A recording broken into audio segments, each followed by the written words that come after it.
उमरी विधायक टाइगर जयराम महतो पे यह सवाल खड़ा किया जा रहा था कि आखिरकार जो वादा उन्होंने किया था लोगों को अपने सैलरी का 75% दान करने का, और दूसरा सवाल यह खड़ा हो रहा था कि उन्होंने एक स्कॉर्पियो खरीदा है।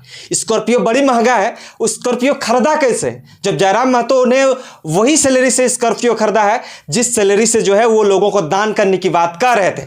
लेकिन जो विरोधियों ने जो सवाल खड़ा किया था उस सवाल का जवाब जयराम महतो ने आज खुलेआम तौर पर चुनौती देते हुए कहा कि मेरा अभी तक सैलरी का क्या स्टेटस है और उस स्कॉर्पियो का क्या स्टेटस है, वो स्कॉर्पियो कहां की पैसा से मैंने लिया है, वो स्कॉर्पियो किसने खरीद दिया है, ये सारी चीजें जयराम महतो ने खुलकर बताया।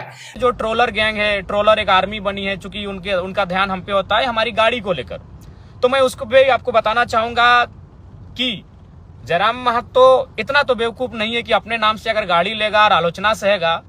आपको भी मालूम है मैं लगातार झारखंड में जयराम महतो का ट्रोल का वीडियोस जो है कुछ दिनों से वायरल हो रहा था, वो अपोजिशन पार्टी के द्वारा किया जा रहा था। उनका आरोप है जयराम महतो फेसबुक में लाइव आते हैं और लाइव आने का बहुत सारे बातों पर जो वो डिस्कस करते हैं और लोगों को जिन जिन सवालों पर लोग जो सवाल उठा रहे थे उस सवालों का जवाब जो है बखूबी उन्होंने देने का काम किया है। एक पहला सवाल यह है कि जयराम महतो ने एक नया स्कॉर्पियो लिया है, उस स्कॉर्पियो को जो है कितना में लिया है और कहां का पैसा से लाकर जो है जयराम महतो ने वो स्कॉर्पियो खरीदा है। महज जो है 20 लाख से ज्यादा का स्कॉर्पियो है, लोग ये दावा कर रहे हैं। उसके बाद दूसरा ये सवाल कि जयराम महतो जब विधायक नहीं बना था तो विधायक से पहले उसने ये भी बात दावा किया था कि मेरा सैलरी का 75% जो है सैलरी हम लोगों को दान करेंगे। लेकिन दोनों चीजें जो है अभी तक पूरा नहीं हुआ है, तो दोनों चीजें पूरा नहीं हुआ है तो लोग सवाल खड़ा कर रहे हैं। लोग भी जो है किसी न किसी के समर्थक होंगे, किसी न किसी पार्टी से जुड़े होंगे और वही लोग सवाल खड़ा कर रहे हैं कि जयराम महतो ने 75% सैलरी लोगों को दान दिया, ऊपर से जो है एक 20-22 लाख का स्कॉर्पियो ले लिया। सवाल लोग कर रहे थे, इसका जवाब जयराम महतो ने क्या दिया है इसको थोड़ा सा सुन लीजिए, उसके बाद आपको हम पूरा विस्तार से उस टॉप 10 छात्र छात्राओं को प्रोत्साहन के रूप में देने का काम करूंगा। और मैं एक संदेश देना चाहूंगा, बहुत सारे लोग सोशल मीडिया में, चूंकि आपको मालूम है अभी 80 लोग पे किसी का ध्यान नहीं है। जयराम महतो खाता क्या है, जयराम महतो पहनता क्या है, जयराम महतो नहाता कहाँ है, जयराम महतो सोता कहाँ है, सब वहीं वॉच करते हैं। तो लोग कहेंगे कि हमने वचन दिया था 75% सैलरी दान करने का, तो बिल्कुल हम वचन पे अडिग हैं। और आपको मैं बताना चाहूंगा तमाम श्रोताओं को, तमाम मेरे समर्थकों को, मेरे राज्यवासियों को कि सैलरी मेरा अकाउंट में अभी तक नहीं आया है। क्यों नहीं आया है? क्योंकि विधानसभा में अकाउंट खोलना होता है और मैंने अभी तक विधानसभा में अकाउंट नहीं खोला है। और ये मेरी सैलरी आएगी 9 दिसंबर से मान्य होगी, इसलिए चूंकि मैंने शपथ 9 दिसंबर को लिया है, उसी दिन से मैं सैलरी पाने के लिए मान्य रहूंगा। तो 9 दिसंबर से 9 जनवरी, 9 जनवरी से 9 फरवरी, 2 महीना मेरा पूरा हो चुका है। और जैसे ही 2 महीना की सैलरी आएगी मैं 75% मीडिया के सामने लाके अपने क्षेत्र के विकास के लिए, अपने क्षेत्र के लोगों के कार्य के लिए मैं वो पैसा दे दूंगा। चूंकि सैलरी नहीं आई है मेरी और उसके लिए मेरा विधानसभा में अकाउंट बनना चाहिए, मैंने अभी अकाउंट खोला नहीं है। उसके बाद बहुत सारे जो ट्रोलर गैंग है, ट्रोलर एक आर्मी बनी है, चूंकि उनका ध्यान हम पे होता है हमारी गाड़ी को लेकर, तो मैं उसको भी आपको बताना चाहूंगा कि जयराम महतो इतना तो बेवकूफ नहीं है कि अपने नाम से अगर गाड़ी लेगा और आलोचना सहेगा। आपको भी मालूम है मैं सबसे पहले मैं पुटकी में हमारे 3 साथी हैं या फिर कई हमारे 3 रिलेशन में आने वाले हैं, उनकी गाड़ी में मैं सफर करता था, वो स्कॉर्पियो थी। फिर मैं राजगंज के एक हमारे पार्टी के साथी हैं, न गाड़ी का नंबर फेमस है वो 5354, मैं उस पर 1-1.5 साल चला। उसके बाद मैं नवाडी की गाड़ी में मैंने लोकसभा और विधानसभा के चुनाव में मैं रहा। लेकिन मुझे अपनी गाड़ी मैंने लोन में निकाला है, पंजाब नेशनल बैंक से मैंने लोन लिया है, आप चाहे तो पता कर सकते हैं। और विधानसभा में भी एक विधायक को गाड़ी खरीदने के लिए, जमीन खरीदने के लिए, घर के लिए लोन दिया जाता है। अब सवाल है कि भाई मैंने लोन से गाड़ी क्यों लिया?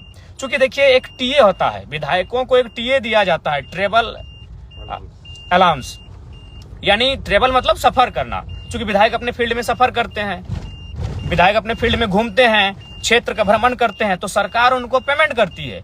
और वो पेमेंट सरकार तभी करेगी जब आपके नाम से गाड़ी रजिस्टर्ड होगा।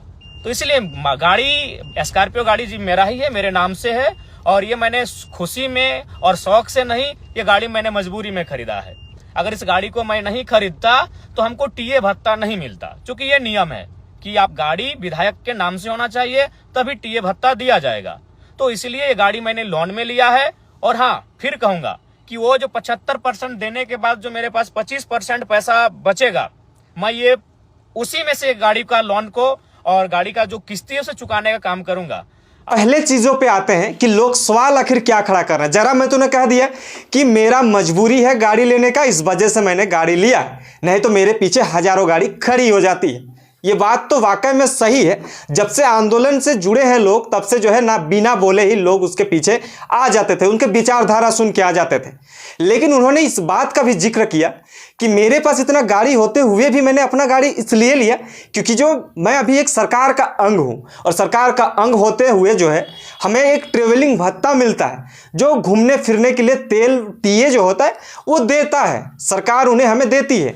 लेकिन उस चीज़ों को लेने के लिए हम जो है इस गाड़ी को परचेज किए। दूसरा रीज़न उन्होंने ये बताया कि जब तक जो है टीए भत्ता का अगर आपको लाभ उठानी है तो आपको आपके नाम पे एक गाड़ी होना अनिवार्य है, इसलिए मैंने इस गाड़ी को खरीदा है। लेकिन लोग इस चीज़ों का जिक्र तो पहले भी कर रहे थे कि जिसके पास गाड़ी नहीं है उसका एक पर्सनल गाड़ी होगा, उसके नाम पे ओनर बुक होगा, उसके नाम से गाड़ी होगा, तभी जाके ये सारी फैसिलिटीज़ जो है मिलती हैं। लेकिन जरा मैं तो एक चीज़ ये भी कहा कि आखिरकार 10 लाख रुपया लोन लेकर गाड़ी निकालने का क्या ज़रूरत था। उनको सैलरी आता, सैलरी आने के बाद जो है लोगों का भलाई करने के साथ साथ जो है अपना गाड़ी भी खरीद लेते। लेकिन मेन मकसद वही था। उनका कहना है कि मेरा जो सरकार की तरफ से जो टीए भत्ता देनी है, क्योंकि मेरा लगातार एक विधायक ऐसा नहीं है कि हम एक ही विधानसभा में सीमित रहते हैं, हम लगभग 4-5 विधानसभा रोज घूमते हैं, तो हमें टीए भत्ता लेना अनिवार्य है। और इस भत्ता का लाभ उठाने के लिए मैंने इस गाड़ी को खरीदा है। और गाड़ी मैंने अपने पैसे से नहीं खरीदा है, ये पैसा जो है लोन पे लिया हुआ है, और मैं अपना सैलरी में जो 25% बचेगा उस सैलरी से जो है पे करने का काम करूंगा। बाकी दूसरा सवाल रहता है कि जरा मैं तूने ये कहा कि आखिरकार जो 75% सैलरी की बात जहां तक आती है, उस पैसे को अब तक लोगों को दान क्यों नहीं किया, लोगों के काम में यूज क्यों नहीं किया, इस चीज़ों का भी तो सवाल बनता है। उन्होंने जिक्र करते हुए यह कहा कि मेरा सैलरी अभी तक आया ही नहीं है। आखिरकार क्यों सैलरी नहीं आया? क्या जयराम महतो का सैलरी नहीं आएगा? ऐसा नहीं है।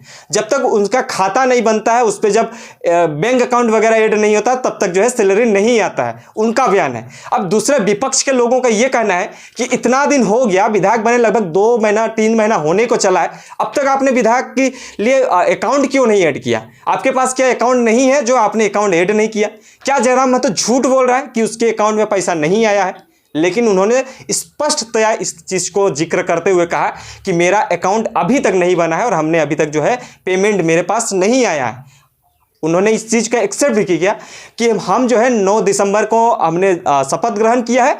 9 दिसंबर से लेकर 9 जनवरी, 9 जनवरी से 9 फरवरी, यानी कि जो है 2-3 महीना का जो है अब टाइम जो है चलने को चला है, और उस बीच जो है अभी तक उन्हें पैसा नहीं मिला है। लेकिन उन्होंने और एक चीज़ का जिक्र किया कि अभी जो इंटर और मैट्रिक का जो एग्ज़ाम होने वाला है, तो डुमरी विधानसभा सीट के जितने भी स्टूडेंट होंगे उसमें से जो टॉप 10 में आएंगे वो विद्यार्थियों को जो है जो 2 महीना का सैलरी होगा, जो फरवरी और मार्च का जो सैलरी होगा, वो सैलरी का पैसा से जो है लोगों को प्रोत्साहन राशि के रूप में जो छात्र जो टॉप 10 में आएंगे उन छात्र को जो है प्रोत्साहन राशि देने का काम करेंगे। नंबर का गाड़ी नंबर जो है JS10 DV 1947। ये गाड़ी जो है स्कॉर्पियो वाइट कलर का है जो उन्होंने लिया है, और वाकई जो है जयराम महतो के नाम से ही है। उन्होंने पूरा स्पष्ट इस चीज़ों का जिक्र दिया, बयान दिया कि आखिरकार मैंने क्यों लिया है। लेकिन विपक्ष आखिरकार इस चीज़ों का सवाल क्यों खड़ा कर रहे थे? क्या विपक्ष को इस सारी चीज़ें जो है ये घटनाक्रम नहीं सहन हो रही है?